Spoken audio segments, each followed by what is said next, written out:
बिहार की राजनीति में आज का दिन ऐतिहासिक रहा। बिहार के सड़कों पर आज महागठबंधन की महारैली बिहार बंद के नाम से आयोजित हुई।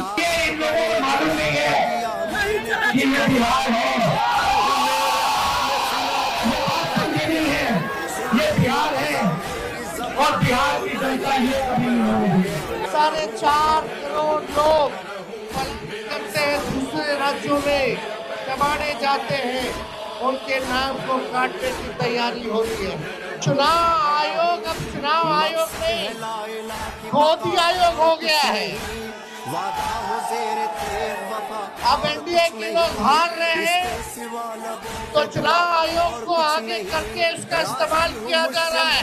बिहार में अमित शाह जी और नरेंद्र मोदी जी की दादागिरी नहीं चलने दिया जाएगा। दोस्तों और बुजुर्गों, आ गया है आपका भाई सच्ची खबर लेकर। खैरियत से होंगे आप सब, इसी उम्मीद के साथ इस कार्यक्रम को हम आगे बढ़ाते हैं। आज की जो सबसे बड़ी खबर है वो बिहार से है। हमने जैसा कहा था आपको कि 9 तारीख को चक्का जाम होगा और वो हो गया।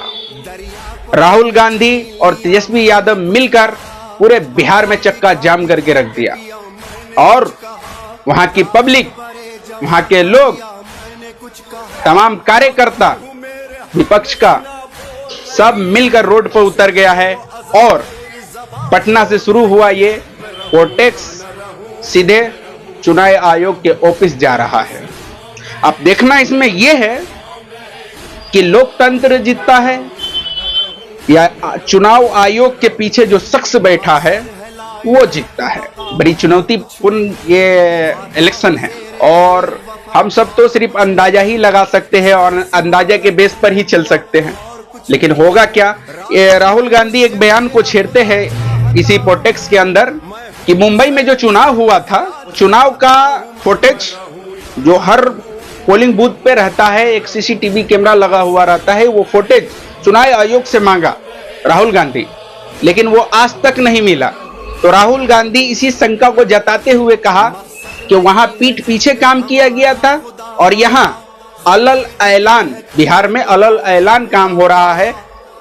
मतलब किसी भी हाल में, किसी भी कीमत पर ये सरकार चाहती है कि हम जीते, इसका परिणाम चाहे जिसके ऊपर जाए वहां उसके, इसके वजह से चाहे लोग परेशान हो तो या विपक्ष परेशान हो तो ये सरकार का मानना है कि बस मैं जीतूं, कोई मरे कोई धंसे, उसी को कुछ भी हो जाए, हमें लेना देना नहीं है भैया। इसका साफ मतलब ये है। बड़ी लंबी प्रोटेक्स है, आप देख पा रहे होंगे स्क्रीन पर। और मजे की बात मैं एक और बताऊं कि इसमें तमाम बिहार के लोग जो है साथ दे रहे, कंधे से कंधा मिलाकर। जब उससे पूछा जा रहा है रिपोर्टिंग के द्वारा कि आपके पास कागज है, तो वो कहते हैं, कुछ लोग कहते हैं कि हाँ है, तो आप क्यों आए हैं इस प्रोटेक्स में? तो वो बता रहा है कि मेरे पास है, लेकिन मेरे बाप के पास नहीं, मेरे माँ के पास नहीं, मेरे रिश्तेदार के पास नहीं, जो लोग मेरे देहात इलाका में रहते उसके पास नहीं, मैं उसके लिए आया हूं। और ये बहुत बड़ी समस्या है जिसका समाधान चुनाव आयोग ही कर सकता है।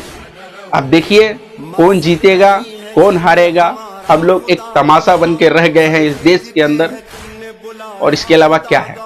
नेता का जो मन करे, जब मन करे, जैसे मन करे, बस वो करेगा, वो करेगा। हमने ही तो चुना है। खैर हम लोग तो नहीं चुनते ऐसे घटिया नेता को, लेकिन जिसने चुना है यकीन जानिए इस बार भरपाई भी वही करेगा। बिहार के अलग अलग हिस्सों में अलग अलग तरीके से प्रोटेक्स हो रहा है। दरभंगा, पूर्णिया, हाजीपुर, कन्हैया कुमार है, कहीं पे पप्पू यादव, और बिहार के अलग अलग जगहों पे अलग अलग कार्यकर्ता जो है पूरी जोरों शोर से प्रोटेक्ट कर रहे हैं, इस उम्मीद के साथ कि चुनाव आयोग कुछ तो बदलाव लाएगी और जनता का भला होगा। और जो जनता का भला सोचता है ना मेरे यार, उस नेता का आप भी सोचिए, क्योंकि इस दुनिया में कोई किसी के लिए नहीं सोचता है, लेकिन अगर आपके लिए कोई सोचता है तो आप भी उसके लिए सोचिए। शुक्रिया।